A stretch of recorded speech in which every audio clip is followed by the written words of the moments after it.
Hello everyone. चलो welcome to our new class.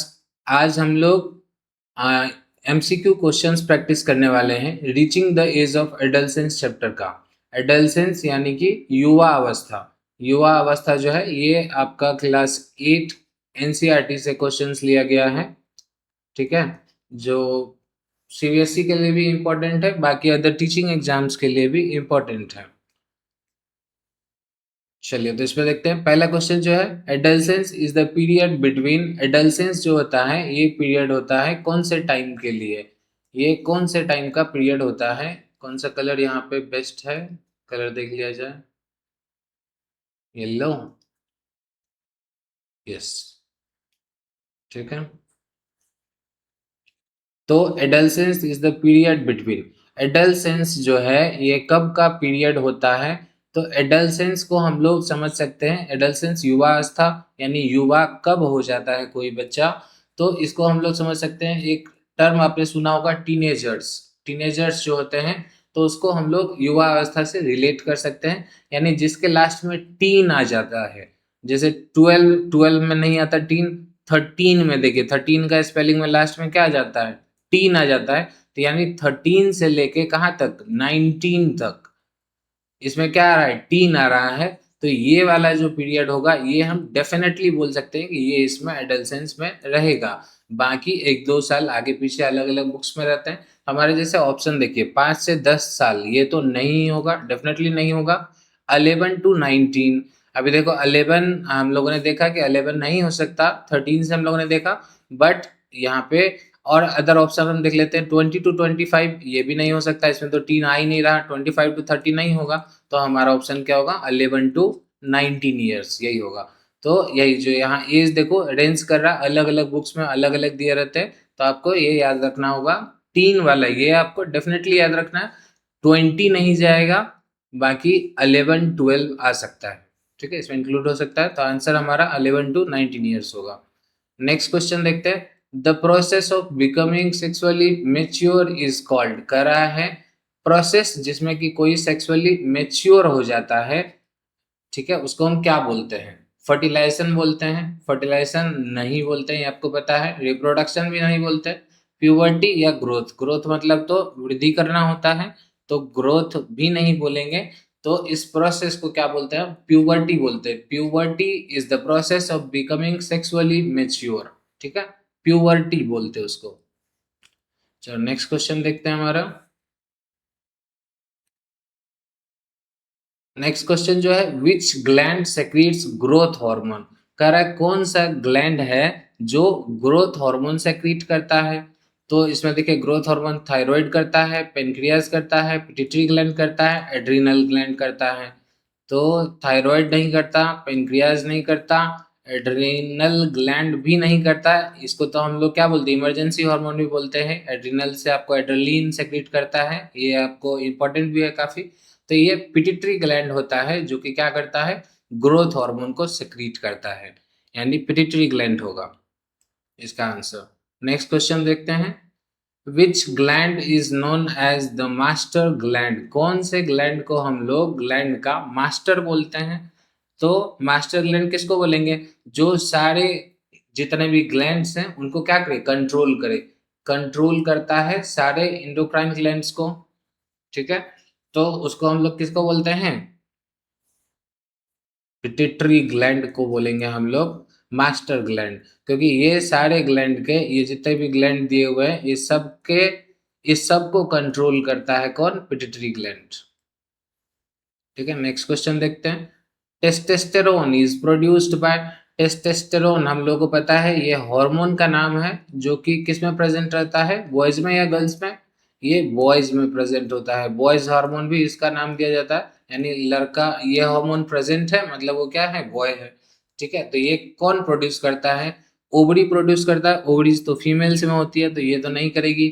Thyroid ये भी नहीं करता, पेनक्रियाज नहीं करता, तो टेस्टिस, टेस्टिस है ये सेक्रीट करता है टेस्टेस्टेरोन हार्मोन। ठीक है, आई होप आपको ये क्लियर होगा। तो नेक्स्ट क्वेश्चन देखते हैं। Estrogen is secreted by, estrogen hormone जो है वो सेक्रीट कौन करता है। एस्ट्रोजन हार्मोन आपको पता है ये फीमेल हार्मोन होता है, फीमेल हार्मोन, इसको हम कैसे डिनोट करते हैं, इस तरीके से डिनोट करते हैं। ये कौन सेक्रीट करता है, testis, pituitary gland, adrenal gland या ओवरीज। तो टेस्टिस नहीं होगा, पिट्यूटरी नहीं होगा, एड्रिनल नहीं होगा, तो क्या होगा, ओवरीज होगा। ओवरीज फीमेल में प्रेजेंट होती है और ये क्या करती है, एस्ट्रोजन और प्रोजेस्टेरोन हार्मोन प्रोड्यूस करती है।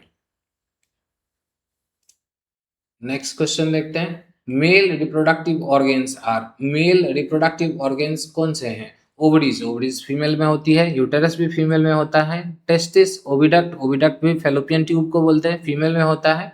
तो ये टेस्टिस होगा हमारा, जो कि क्या करता है, मेल रिप्रोडक्टिव ऑर्गन में आता है, टेस्टिस। ठीक है, जो कि कौन सा हार्मोन सेक्रेट करता है, अभी हम लोगों ने देखा टेस्टोस्टेरोन हार्मोन सेक्रेट करता है। नेक्स्ट क्वेश्चन देखते हैं, female sex hormone, female sex hormone को क्या बोलते हैं, टेस्टोस्टेरोन बोलते हैं, इंसुलिन बोलते हैं, एड्रीनलिन बोलते हैं या एस्ट्रोजन बोलते हैं। तो अभी हम लोगों ने लास्ट क्वेश्चन में देखा एस्ट्रोजन बोलते हैं इसको, वो साइलेंट रहता है, एस्ट्रोजन इसको पढ़ते हैं, एस्ट्रोजन हार्मोन। ये तीनों हमारा आंसर नहीं होगा। ठीक है, चलो नेक्स्ट क्वेश्चन देखते हैं, which substance control the changes during puberty, कह रहा है प्यूबर्टी के टाइम पे, प्यूबर्टी यानी जब हम 11 टू 19 ईयर्स के बीच में होते हैं, उस टाइम पे हमारे शरीर में जो भी चेंजेस आती है उसको कंट्रोल कौन करता है, कौन सा सब्सटेंस होता है जो कि हमारे प्यूबर्टी के अराउंड में जो भी चेंजेस आती है उसको कंट्रोल करता है।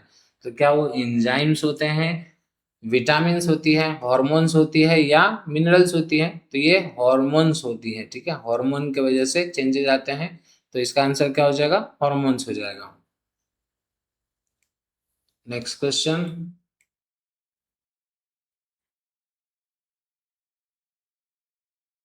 Hormones are secreted by, hormones जो होते हैं वो कौन प्रोड्यूस करता है, कौन सेक्रीट करता है हॉर्मोन्स, तो हॉर्मोन्स को प्रोड्यूस बोन्स नहीं करता, मसल्स नहीं करता, स्किन भी नहीं करता, तो कौन करता है, इंडोक्राइन ग्लैंड्स करता है। और ये डायरेक्टली अपना सेक्रीशन जो है हमारे ब्लड में डाल देता है। ठीक है, ये हमारा ब्लड है, तो ये जो भी सेक्रीट करेगा सीधा हमारे ब्लड में भेज देगा, बाकी ब्लड के थ्रू फिर ये हमारे शरीर के अलग अलग पार्ट्स तक जाएगा। ठीक है, तो क्या होगा, हॉर्मोन्स कौन सेक्रेट करता है, इंडोक्राइन ग्लैंड सेक्रेट करता है। Next question, first menstrual flow is called, कह रहा है जो पहला मेंस्ट्रुअल फ्लो होता है फीमेल में, मेंस्ट्रुअल साइकिल आपको पता है जो मंथली साइकिल होता है फीमेल्स में, जो उनका जो एग्स होता है वो जब फर्टिलाइज नहीं होता तो इन फॉर्म ऑफ ब्लीडिंग वो क्या हो जाता है, डिजेनरेट हो जाता है। ठीक है, एक तरीके से वो डिस्ट्रॉय हो जाता है, उसको शरीर से बाहर हुआ जो वेस्ट बाहर निकल जाता है, तो उसी को हम लोग मेंस्ट्रुअल फ्लो बोलते हैं। तो जो पहला मेंस्ट्रुअल फ्लो होता है उसको क्या बोलते हैं, अब यहाँ पहला है फर्स्ट और फिर लास्ट भी क्या होता है, ये भी इंपॉर्टेंट है, फर्स्ट एंड लास्ट दोनों ही हमको याद रखना है। तो पहला वाला को क्या बोलते हैं, मीनोपाउज बोलते हैं क्या, मीनोपाउज हम लोग लास्ट वाले को बोलते हैं, लास्ट वाले को क्या बोलते हैं, मीनोपाउज, पाउज मतलब ब्रेक लग गया यानी कि लास्ट हो गया, जो कि कब होता है 45 टू 50 ईयर्स ऑफ एज में होता है जब फीमेल होती है। ठीक है, इसके बाद एक प्रोड्यूस नहीं होता। ओव्यूलेशन, ओव्यूलेशन बोलते हैं लेकिन वो सभी को बोल सकते हैं, ऐसा नहीं कि पहले वाले को हम बोलेंगे, सभी को ओव्यूलेशन, ओव्यूलेटरी फेज होता है। प्रेगनेंसी भी नहीं बोलेंगे, मिनार्की बोलते हैं, फर्स्ट वाले को क्या बोलते हैं, मिनार्की बोलते हैं, जो कि आता है 11 to 13 ईयर्स ऑफ एज तक आ सकता है फीमेल्स में, या मे बी 15 भी हो सकता है, 11 to 15 ईयर्स ऑफ एज, कभी कभी तो 8-9 ईयर्स भी देखा गया है। हमारा जो ईटिंग हैबिट्स है, हमारे खाने का जो हैबिट्स है, जो हम लोग का जो जंक फूड हम लोग खाने लगे हैं, इस वजह से काफ़ी पहले अर्लियर स्टेज में भी फीमेल्स को अब आने लगे हैं। बट जो एज होता है वो 11 to 13 ईयर्स ऑफ एज होता है, जिसको कि हम लोग मेनार्की बोलते हैं। और लास्ट वाले को क्या बोलेंगे, मीनोपाउज बोलेंगे। मीनोपाउज मतलब पाउज लग गया, और मेनार्की, मेनार्की मतलब ये स्टार्ट हो गया, ऑनसेट। ठीक है, चलो नेक्स्ट क्वेश्चन देखते हैं, menopause usually occurs at the age of, menopause अभी हम लोगों ने देखा, मीनोपाउज यानी मेंस्ट्रुअल साइकिल का पाउस लग जाना, रुक जाना, ये कब होता है, 20 ईयर्स ऑफ एज पे होता है, नहीं, 30 ईयर्स पे होता है, नहीं, 70 ईयर्स पे होता है, नहीं, तो अभी हम लोगों ने देखा था कब होता है, 45 to 50 ईयर्स ऑफ एज पे होता है। नेक्स्ट क्वेश्चन देखते हैं, insulin is secreted by, insulin जो है, इंसुलिन हार्मोन ये कौन सेक्रीट करता है? तो इंसुलिन जो होता है हमारा पेनक्रियाज सेक्रीट करता है। Insulin hormone is secreted bye pancreas, ये याद रखना है आपको। थायराइड नहीं होगा, पिट्यूटरी नहीं होगा, एड्रिनल नहीं होगा।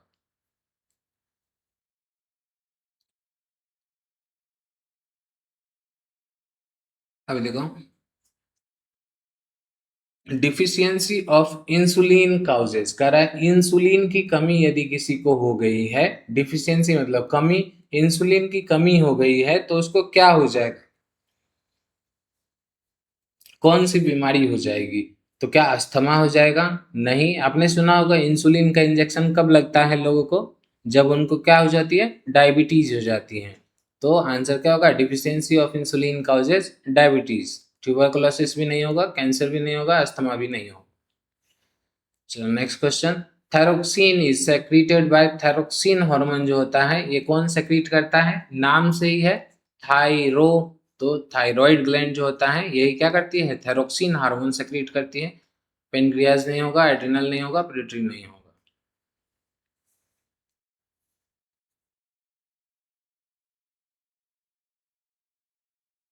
अभी क्वेश्चन नंबर 16 देखते हैं। आयोडीन, कर iodine is essential for the production of, iodine जरूरी है किस चीज के प्रोडक्शन के लिए? इसेंशियल मीन्स जरूरी, आयोडीन जरूरी है किस चीज के प्रोडक्शन के लिए, क्या बनने के लिए आयोडीन जो है वो जरूरी है? तो आयोडीन जो जरूरी है किसके लिए, टेस्टोस्टेरोन के लिए, इंसुलिन के लिए, थायरोक्सिन के लिए या एड्रेनलिन के लिए? तो थायरोक्सिन के लिए। ठीक है, आयोडीन की कमी से ही क्या थायराइड हो जाता है, थायरोक्सिन होगा। ठीक है,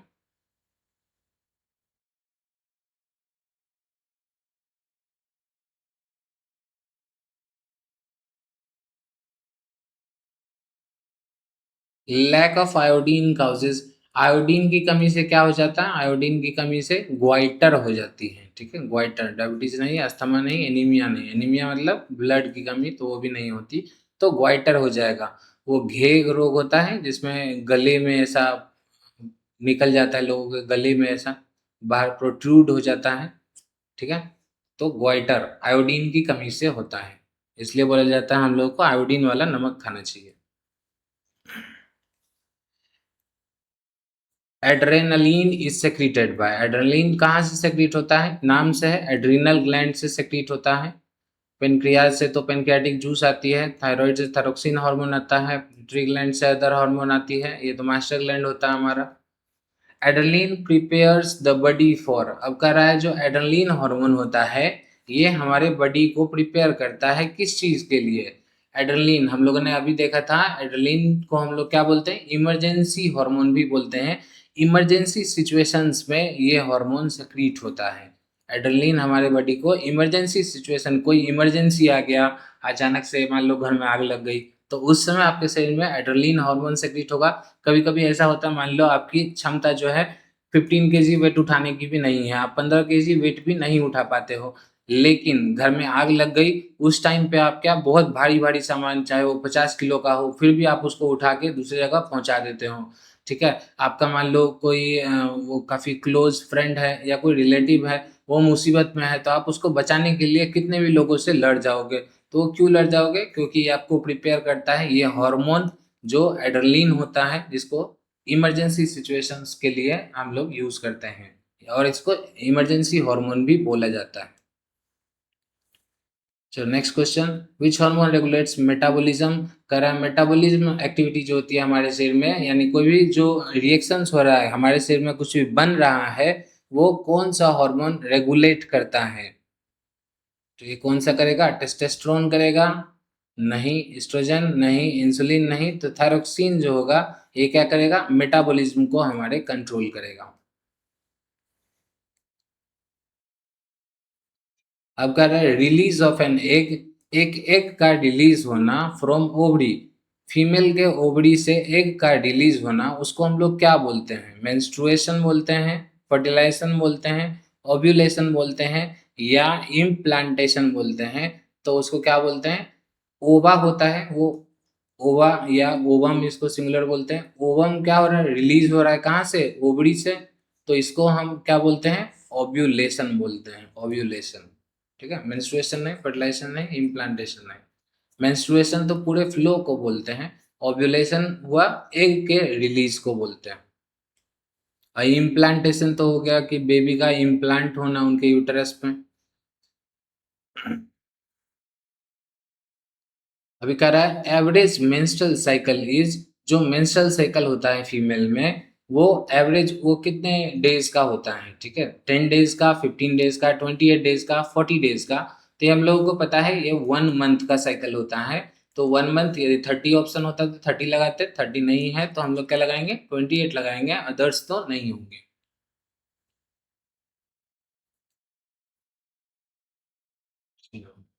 कह रहा है कौन सा chromosomes, which chromosomes determine the sex of a child.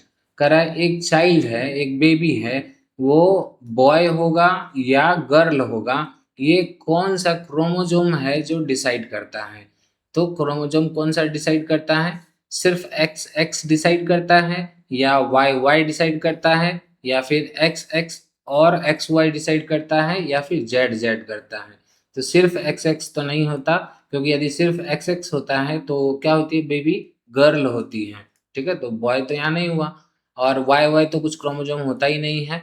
तो क्या होता है, एक्स एक्स यदि हुआ तो ये गर्ल होगा, एक्स वाई हुआ तो क्या हुआ, बॉय हुआ।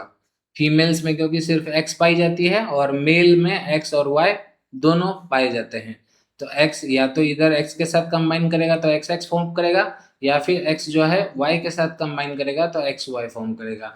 एक्स एक्स फॉर्म हुआ तो क्या बनेगी, बेबी हमारी गर्ल बन जाएगी, और एक्स वाई कंबाइन हुआ तो क्या बन जाएगा, बॉय बन जाएगा। तो हमारा यहाँ पे क्या आंसर होगा, कौन सा क्रोमोजोम जो है सेक्स डिटरमाइन करता है, तो एक्स एक्स और एक्स वाई, ये दोनों में से कोई एक। ठीक है, आई होप आपको क्लियर होगा। अभी देखो सेम क्वेश्चन है, chromosome combination in male, mail में क्रोमोजोम का कॉम्बिनेशन क्या होता है, एक्स एक्स होता है, नहीं होता, एक्स ओ होता है, नहीं होता, एक्स वाई होता है, ये अभी हम लोगों ने देखा यही है, वाई वाई नहीं होता। ठीक है, chromosome combination in females is, अब कह रहा है जो फीमेल होती है गर्ल में उनमें क्रोमोजोम का कॉम्बिनेशन कैसा होता है, एक्स वाई होता है, ये तो मेल्स में होता है तो ये नहीं होगा, वाई वाई तो होता ही नहीं है, एक्स ओ नहीं होता, एक्स एक्स होगा, ये फीमेल में होता है, फीमेल में दोनों सेम होती है, एक्स एक्स होती है, याद रखना है, x x for females. Females का सिंबल बना देते हैं, कैसे बनाएंगे सिंबल इसका, फीमेल के लिए सिंबल ऐसा प्लस साइन लगाएंगे, और एक्स वाई रहा तो क्या होगा, मेल होगा, इसमें क्या करेंगे, एरो बना देंगे ऊपर।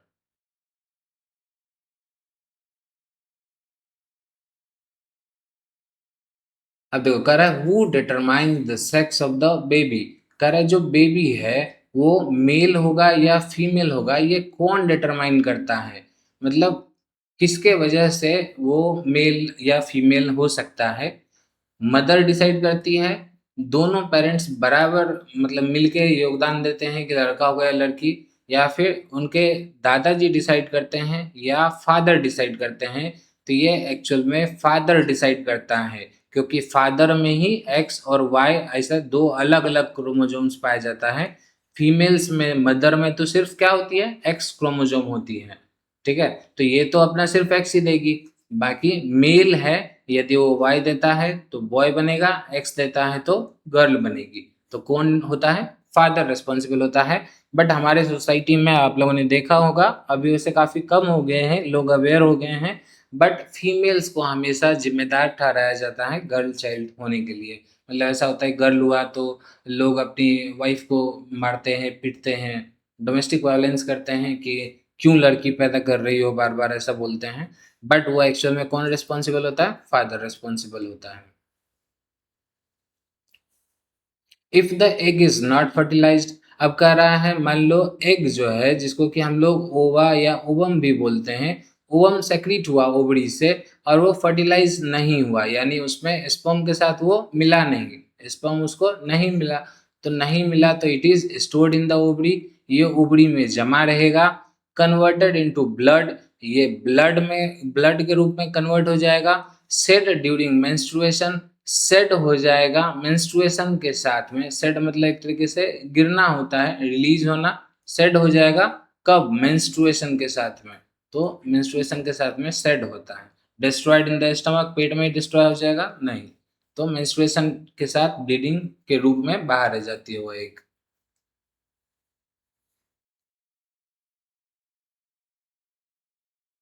Testis and ovaries together are called.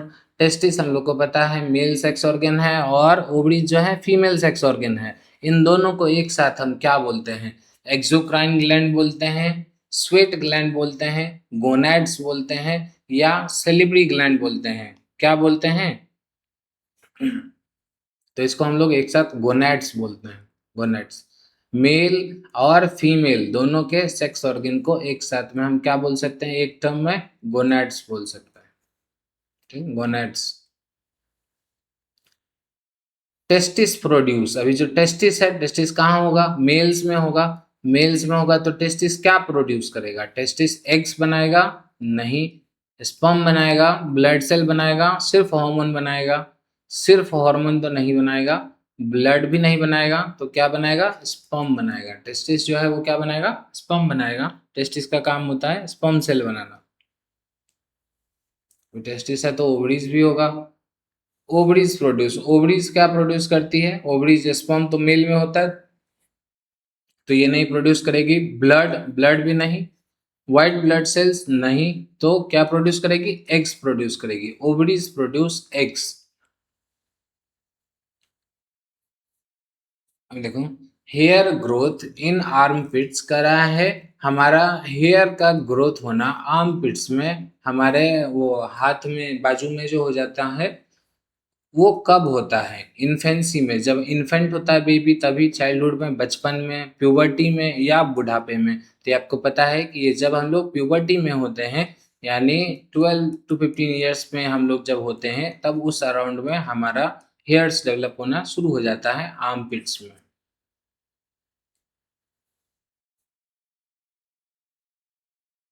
Voice becomes deep in voice कर रहा है, जो आवाज होती है वो गहरी हो जाती है बॉयज में। ड्यू टू किसके वजह से? ग्रोथ ऑफ टीथ, दांत के ग्रोथ के वजह से। ग्रोथ ऑफ लेरिंग्स, लेरिंग्स आपको पता है वॉइस बॉक्स को बोलते हैं, उसके ग्रोथ की वजह से। या फिर बोन्स के ग्रोथ की वजह से, या नेल्स के ग्रोथ के, तो ये दोनों तो नहीं होगा। तो लेरिंग्स के, लेरिंग्स को ही हम लोग क्या बोलते हैं? वॉइस बॉक्स भी बोलते हैं। वॉइस बॉक्स, लेरिंग से ही आवाज निकलती है। लड़कों में देखेंगे उसके एडम्स एप्पल भी बोलते हैं। लड़कों में जो बाहर प्रोट्रूड कर जाता है, उनका गले में थोड़ा टच करके देखोगे तो बाहर की तरफ एक बोन निकला हुआ दिखता है, उसी को लेरिंग्स बोलते हैं, साउंड बॉक्स। और या फिर इसका दूसरा नाम क्या बोला जाता है? Adam's apple. और ये प्यूबर्टी के टाइम पे होती है। अब देखो, कह रहा है सडन इंक्रीज इन हाइट, अचानक से हाइट में इंक्रीज होना during adolescence is known as. Adolescence के टाइम पे इसको क्या बोलते हैं? Growth stop. स्टॉप तो बोलेंगे नहीं, फर्टिलाइजेशन भी नहीं बोलेंगे, इम्प्लांटेशन भी नहीं बोलेंगे, तो ग्रोथ स्पर्ट बोलते हैं इसको। ग्रोथ स्पर्ट हुआ, अचानक से हाइट में इंक्रीज आ गया during puberty. Pimples occur mainly because कर जो पिंपल्स होती है, पिंपल्स वो जो फोड़ा फुंसी हो जाता है, एक्नी जो हो जाती है हमारे चेहरे पे, वो कब होती है? बिकॉज कोल्ड वेदर की वजह से, मौसम ठंडा होने की वजह से, increase activity of sweat and sebaceous gland कर रहा है। स्वेट या फिर जो सिबेसियस ग्लैंड यानी ऑयल ग्लैंड्स जो होता है, उनके एक्टिविटी इंक्रीज होने की वजह से ऐसा होता है, या फिर कम नींद लेने की वजह से होता है, या एक्सरसाइज की वजह से। एक्सरसाइज नहीं, लेस स्लीप भी नहीं, तो ये ऑयल ग्लैंड्स के एक्टिविटी के इंक्रीज होने की वजह से ही होता है, कोल्ड वेदर की वजह से भी नहीं होगा। आई होप आपको समझ में आ रहा होगा। विच nutrient help in body building, कह रहा है कौन सा न्यूट्रिएंट है जो बॉडी बिल्ड करने में हेल्प करता है? बॉडी बिल्डिंग न्यूट्रिएंट आप लोगों ने पढ़ा है, ये बचपन से ही पढ़ते आ रहे हैं क्लास 4 5 से। प्रोटीन्स जो होता है, प्रोटीन रेस्पॉन्सिबल होता है किसके लिए? बॉडी को बिल्ड करने के लिए। ठीक है, कार्बोहाइड्रेट नहीं होगा, फैट्स नहीं, विटामिन नहीं। और फैट्स जो होती है ये एनर्जी देने में मेन रोल प्ले करती है। फैट्स एनर्जी देती है हम लोगों को, साथ में हम लोगों को मोटा भी बनाती है। यदि एक्सेस हो जाए तो ये जमा भी हो जाती है। हमारे शरीर में स्टोर्ड रहती हैं। तो प्रोटीन्स होता है जो कि क्या करती है, सेल या फिर टिश्यू को रिपेयर भी करती है, टिश्यू का रिपेयर का भी काम करता है। कोई सेल डैमेज हो गया तो उसको रिपेयर भी कौन करेगा, प्रोटीन्स करेगा। इसलिए बोला जाता है कि प्रोटीन वाला खाना हम लोगों को खाना चाहिए। या फिर जो एक्सरसाइज करते हैं वैसे लोग प्रोटीन पाउडर इसलिए लेते हैं ताकि उनका सेल या नया नया टिश्यूज बन जाए और वो मस्कुलर दिखने लगे। Anaemia is caused due to deficiency of, कर रहा है एनीमिया। एनीमिया बीमारी, एनीमिया में ब्लड का कमी होता है। ये होता है किस चीज की कमी की वजह से, तो ये आयरन की कमी की वजह से होता है। आयरन की कमी की वजह से क्या होती है, एनीमिया बीमारी होती है। कैल्शियम नहीं होगा, विटामिन सी नहीं, आयोडीन नहीं। चलो next question, which vitamin helps absorb calcium, कह रहा है कैल्शियम को एब्जॉर्ब करने में, कैल्शियम को सोखने में एक तरीके से कौन सा विटामिन हमारा हेल्प करता है कैल्शियम को एब्जॉर्ब करने में।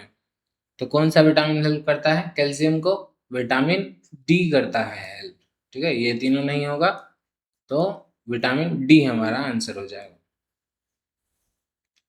नेक्स्ट क्वेश्चन जो है, junk food is generally, junk food जो होता है, जंक फूड या फिर जिसको हम लोग फास्ट फूड भी बोलते हैं, फास्ट फूड, वो जनरली क्या होते हैं, रिच इन प्रोटीन्स, उसमें प्रोटीन्स ज़्यादा होते हैं, high in fats and sugar, उसमें ज़्यादा फैट्स होती है और शुगर होती है, रिच इन मिनरल्स, मिनरल्स ज़्यादा होते हैं, रिच इन फाइबर, उसमें रफेज ज़्यादा होती है।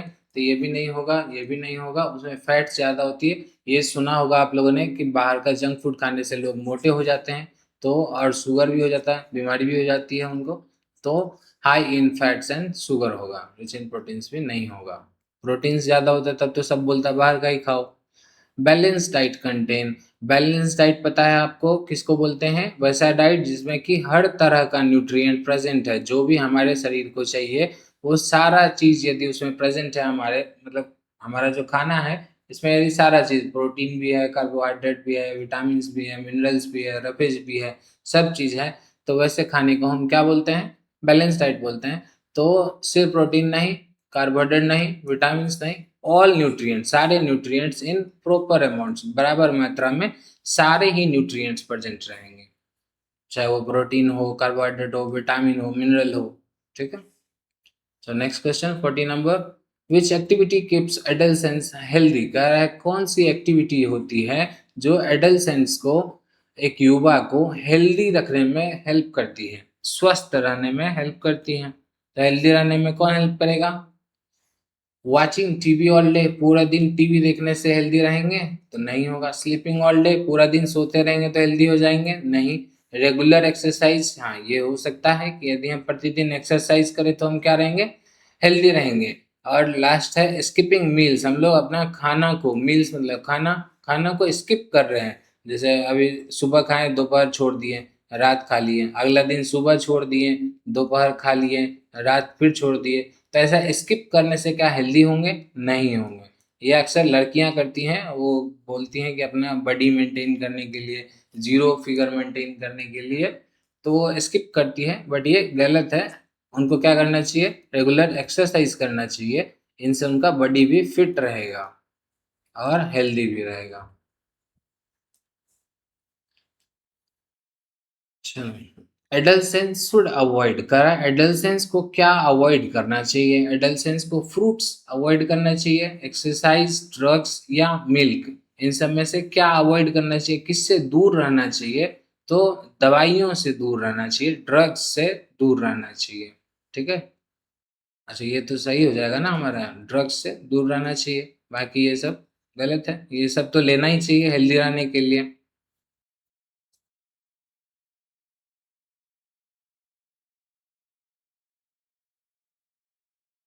देखो कह रहा है ड्रग एडिक्शन मेनली इफेक्ट्स, कह रहा है ड्रग का जो एडिक्शन है, आदत लग जाना, ड्रग कोई भी दवा का या फिर कोई भी नशीली पदार्थ का एडिक्शन होना, मेनली इफेक्ट्स ये किस पे असर डालती है।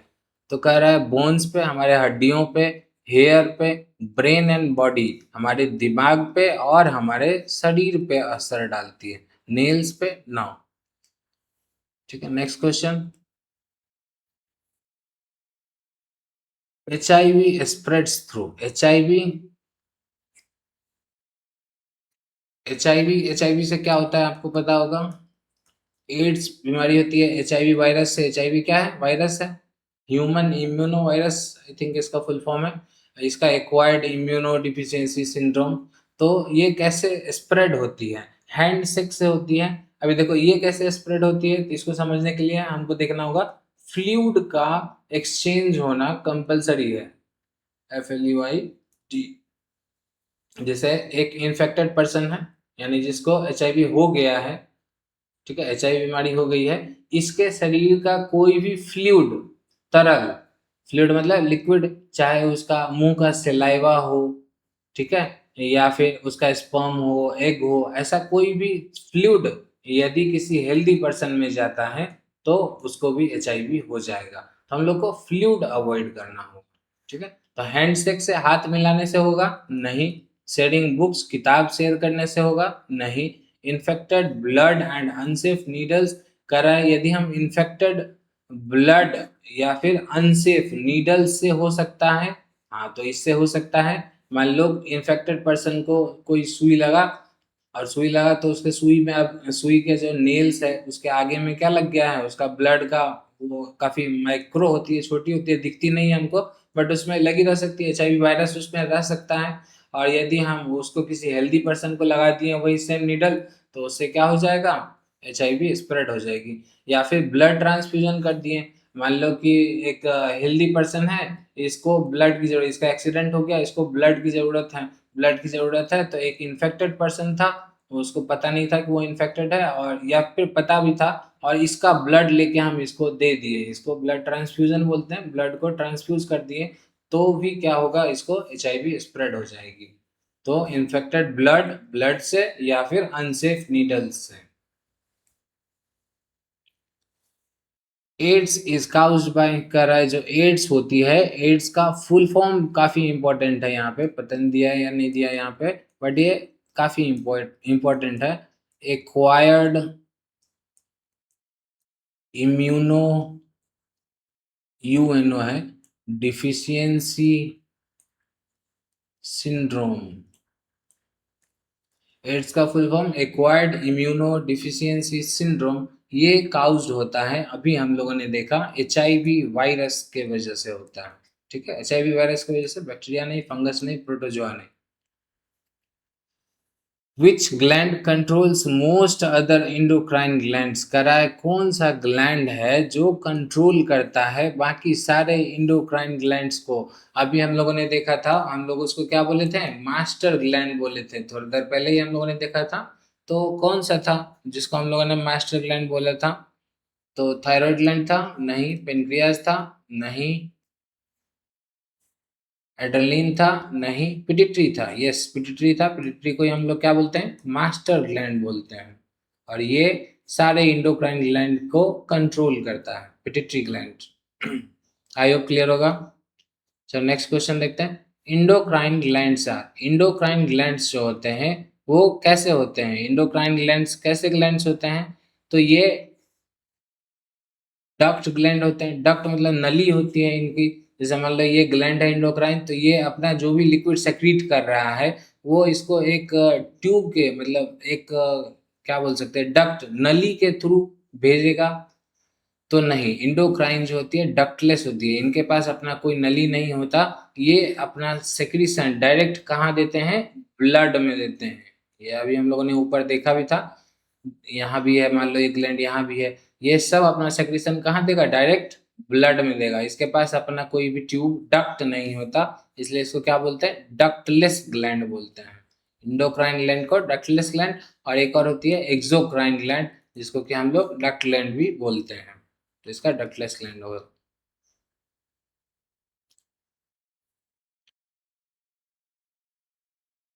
हॉर्मोन्स आर ट्रांसपोर्टेड थ्रू, करा जो हॉर्मोन्स है वो ट्रांसपोर्ट, यानी एक जगह से दूसरे जगह कैसे जाएगा, उड़ के जाएगा हवा में, पानी से जाएगा, ब्लड से जाएगा, या बोन से जाएगा, तो कैसे जाएगा, ब्लड से जाएगा, ठीक है, ब्लड से। 48, which of the following is not an endocrine gland, करा है इनमें से कौन सा ऐसा ग्लैंड है जो इंडोक्राइन ग्लैंड नहीं है। तो आप बताइए कौन सा ग्लैंड है। थायराइड, पिट्यूटरी, एड्रिनल, ये सब तो है। एक सैलिवरी ग्लैंड होता है जो सलाइवा प्रोड्यूस करता है, सलाइवा। ये क्या होती है? ये एक्सोक्राइन ग्लैंड होती है, एक्सोक्राइन ग्लैंड होती है, एक्सोक्राइन ग्लैंड। तो सैलिवरी ग्लैंड हमारा आंसर हो जाएगा, ये तीनों नहीं होगा।